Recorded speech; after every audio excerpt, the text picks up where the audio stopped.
In this episode of The Champions, we take a look at some of the great women in sport, including the powerful Williams sisters. We take a look at Sweden's golfing sensation Annika Sorenstam. Ellen MacArthur sails the seas in Kingfisher 2. And Cathy Freeman, Australian Olympic gold medalist and darling of the track. All that and more on The Champions.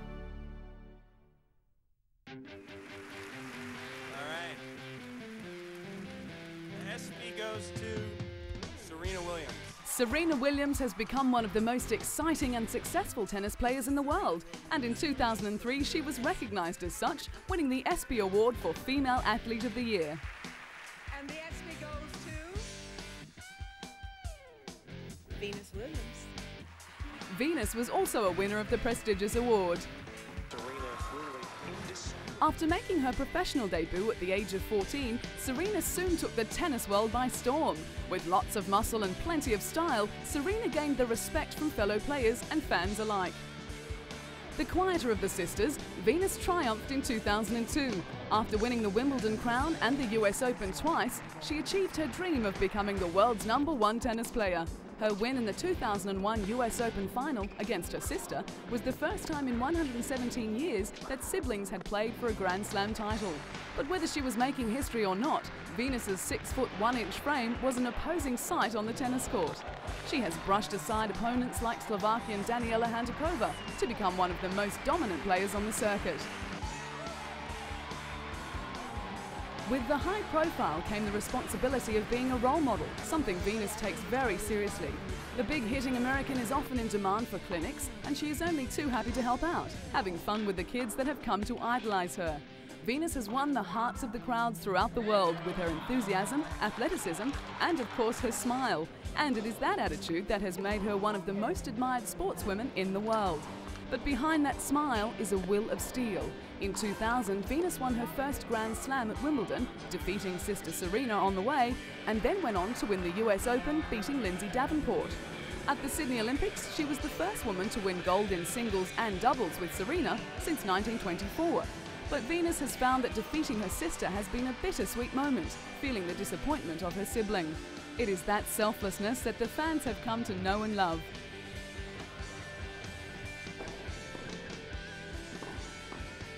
If the girls dominate in singles, then together in doubles, they punish their opponents. With twice the power and knowing each other's game inside and out, the sisters are a combination worth fearing, having won all 4 Grand Slam doubles titles. Venus and Serena have taken great pride in representing their country in the Federation Cup. The USA have won the Cup a record 17 times, and the sisters, while enjoying playing in a team event, are determined to increase that number.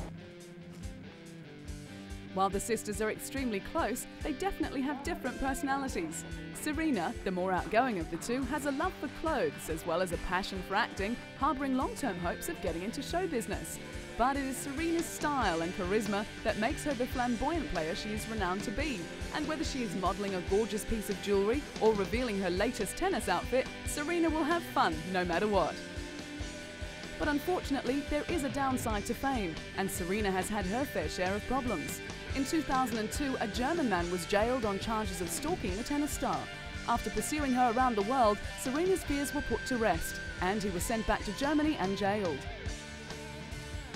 With a love of fashion, both Venus and Serena have changed the dress code in women's tennis, designing their own line along the way. The girls have their own style and are not afraid to show it. Who could ever forget the black catsuit worn by Serena at the US Open? And it's not only the clothes that have everyone talking. Hair and accessories have become a big part of the look. Venus and Serena have succeeded in creating a high profile, and whatever these girls set their mind to, whether it be tennis, designing or acting, the Williams girls are sure to succeed.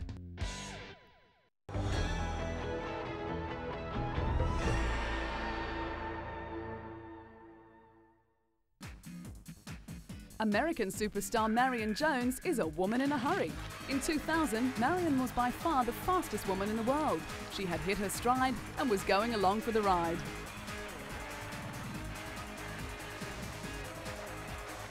It all began in school in 1992, when Marion started to show extraordinary promise in track and basketball.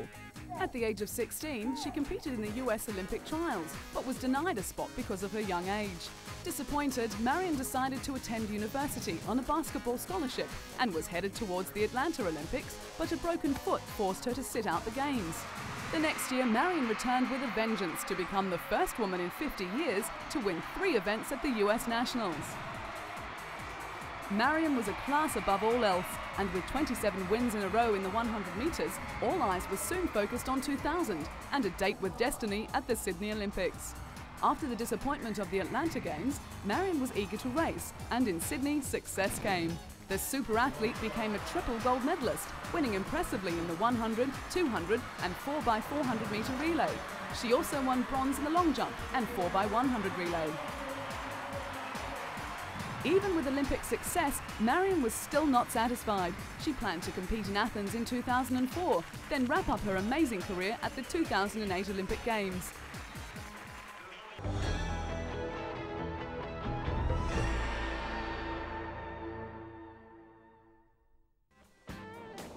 Ellen MacArthur is a woman who thrives on a challenge. Her story is not just about sailing, rather one of human endeavour. Often with odds against her, she has continued to push the boundaries and in the process become one of the best women sailors in the world. From landlocked Derbyshire girl to Yachtsman of the Year, Ellen's love for sailing began at an early age. She was 8 when her aunt took her out on the water, and it was during those trips Ellen discovered an excitement that would end up becoming an all-consuming adventure. Saving up her pocket money for 3 years, she bought her first boat, an 8-foot dinghy, but it wasn't long before she was looking for the next challenge. When Ellen turned 18, she sailed alone around Britain, and in the process won the Young Sailor of the Year award. One of the requirements of racing for long periods on water is the ability to be adaptable. Not only is Ellen an expert skipper, but she is also an electrician, sailmaker, engineer, journalist, cameraman and doctor. She has also trained herself to sleep for as little as 20 minutes at a time, so as to avoid fatigue.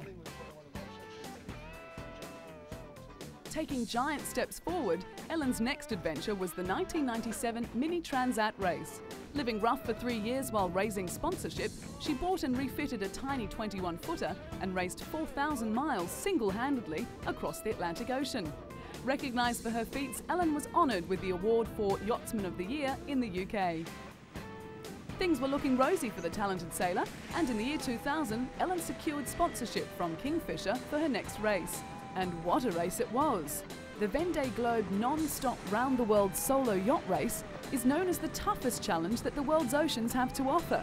At 24 years of age and just 5 foot 2 inches tall, Ellen was just one of 2 women competing in the 20-plus strong international fleet race. But there was another race Ellen was keen to conquer, a challenge that made all others seem tiny. The Jules Verne Trophy course stands as a perfect challenge for mankind and their sailing machines. Sailors who attempt it must cross through no less than 17 different weather systems. It requires a great deal of dedication and exceptional sailing skills.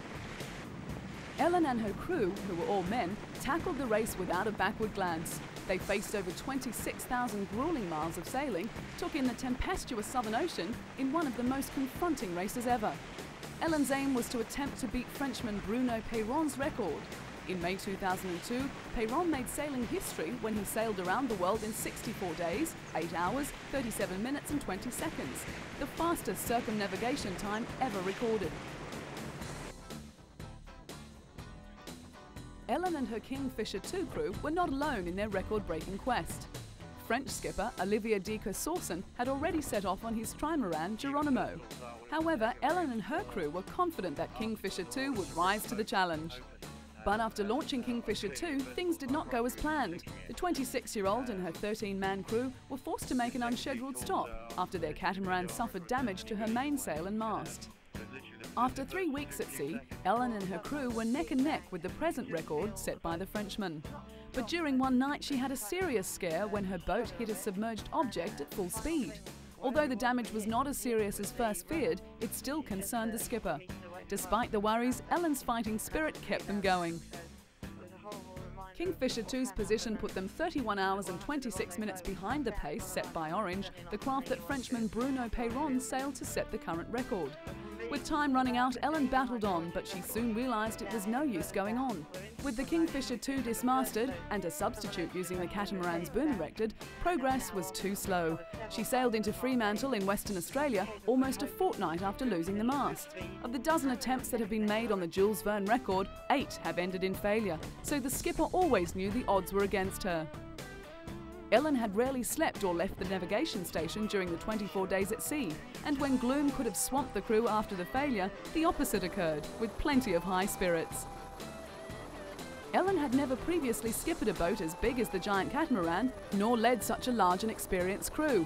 Even though the journey ended in disappointment, it wasn't long before Ellen was planning her next adventure. But first there was some well-earned R&R in store for the tiny sailor with the big heart.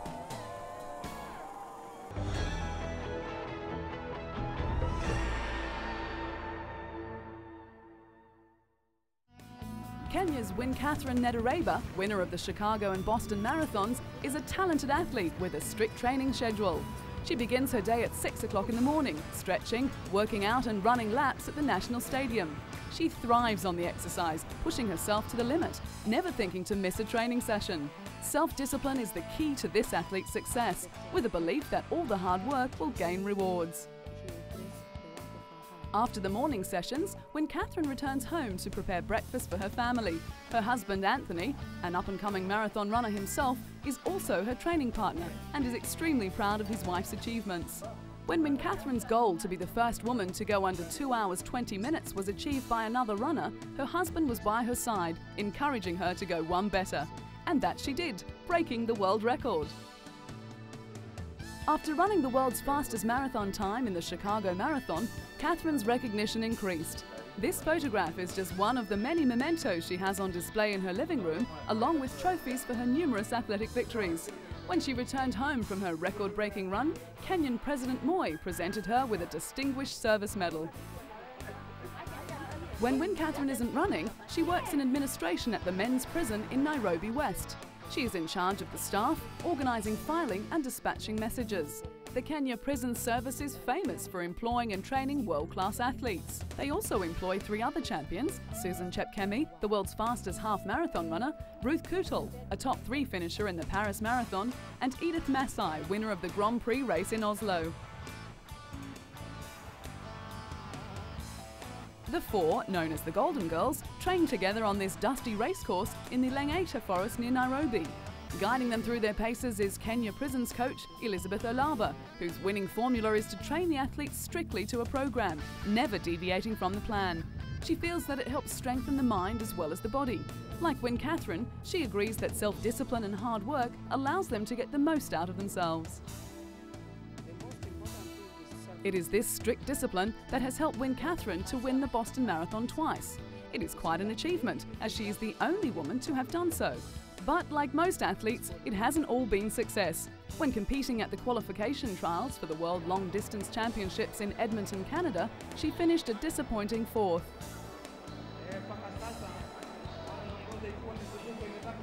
Despite that setback, Catherine's spirits have remained high. She has set her sights on the bigger picture, the 2004 Athens Olympic Games.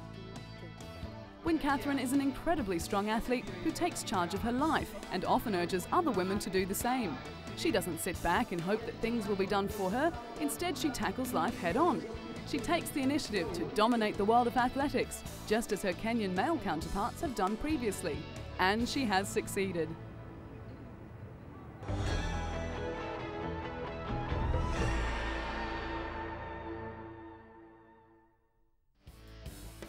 The golf course at Brobalsta near Stockholm, Sweden has a pretty impressive patron, and the members can't stop talking about her. Annika Sorenstam is blonde and blue-eyed, extremely talented, and willing to mix it with the boys. Coming from a sporting family, Annika made her golfing debut in 1982. Between herself, her sister Charlotte, and her mother Gunilla, they have made many tournaments their own. Annika has an amazing talent. In 1995, at the age of 25, she had her first LPGA career victory when she became a Rolex first-time winner at the US Women's Open. She also won an Athlete of the Year in Sweden, the country's most prestigious sports award. With her name constantly on the leaderboards, it wasn't long before the world started to notice the long-hitting Swede. With a reputation as having nerves of steel, she continued to impress, defending her title at the 1996 US Women's Open. That same year, she surpassed the $1 million mark in career earnings. Annika is now a household name and a role model for young girls throughout the world. Merchandise for the star golfer is big business and much in demand. But that comes with winning. 1999 saw LPGA history when she fired an 11 under during the first round of the Sara Lee Classic, as well as her first career hole-in-one. As for prize money, her career earnings skyrocketed, crossing the $4 million mark. In the first 5 years of her career, Annika won more LPGA tournaments than any other tour player. There was no keeping Annika down. In 2001, she recorded 8 wins, 6 second places, and a total of 20 top 10 finishes. She was awarded her 4th career Rolex Player of the Year award and also set new records in earnings, crossing the $2 million mark in a single season. In the Lincoln Financial Group battle at Bighorn, Annika teamed with Tiger Woods to defeat Kari Webb and David Duval, marking the LPGA's first ever appearance on US primetime television. Going where others have feared to tread, Annika accepted in 2003 an invitation to play in the Colonial at Fort Worth, Texas, becoming the first woman in 58 years to compete in a PGA Tour event. The last female to play in a PGA event was the legendary Babe Zaharias at the 1945 Los Angeles Open. While her entry had brought criticism from some male players, she had an on-course female fan club, many sporting Go Anna badges. So whether she's breaking records or hitting off with the men, no one can deny the super talent of Annika Sorenstam.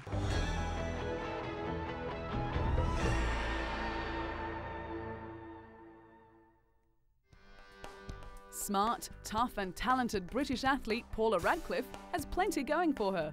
She is articulate and outspoken and just happens to be a damn good runner, making her the queen of British track and field. With a first-class honours degree in European studies and fluency in French and German, Paula is both smart in her lobbying techniques and brave enough to take on the might of athletics officialdom. Not scared to make her views known, Paula came to international prominence when she sat in the stands at the Edmonton World Championships, holding up a sign saying EPO cheats out. She was protesting over the inclusion of an athlete who had escaped a 2-year ban for testing positive to a banned drug. The talented runner has also inherited some handy genes, as she is the great niece of Charlotte Radcliffe, a 1920 Olympic silver medalist in swimming, and the daughter of marathon runner Peter Radcliffe. With ambitions in sport politics, particularly in furthering the cause of women in sport, an International Olympic Committee membership is not out of the question. Known as having the style of a nodding donkey, Paula looks like she is in pain, and probably is. Her eyes roll back and her head jerks as she appears to fight for breath, but looks can be deceiving. Paula, Britain's World Women's Marathon record holder, is as tough as they come.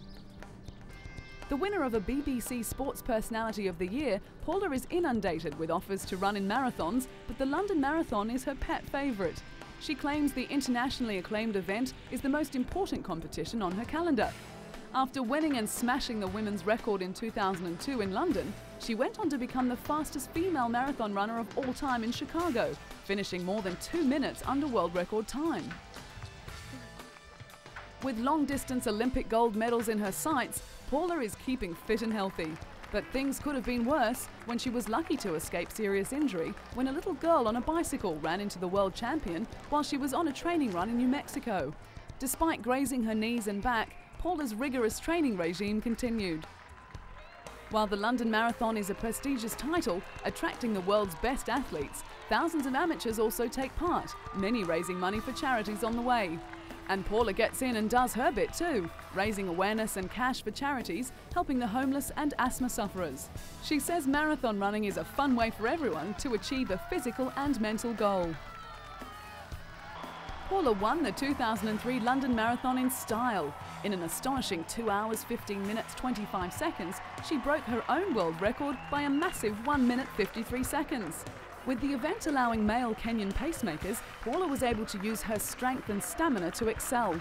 Style or no style, Paula has what it takes to be the best in the world.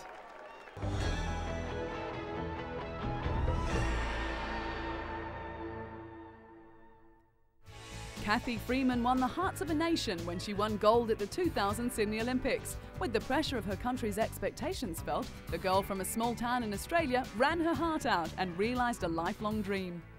Last night, big night, amazing. One of the happiest moments of my life, actually, because my family was so happy. My husband was in tears, my mother, my brothers, my nephew, who were there in the stadium. And I kind of sensed that I made a lot of people happy, so that made me feel really good. It had always been a goal for Cathy Freeman to run in an Olympic Games, and in 1996 she realised that dream, becoming the first Aboriginal athlete to represent Australia. At the Atlanta Games, she became the 6th fastest woman ever over 400 metres, running a Commonwealth record and winning the silver medal behind Marie-José Pérez in arguably the greatest one-lap race of all time. But it was many years ago when Cathy first discovered her love of running, competing in her first race at the tender age of 6. In her youth, she would run 12 laps barefoot around a grassy track on a regular basis. Her mother would encourage her to write out, "I am the world's greatest athlete," an affirmation which was to ring true some years later.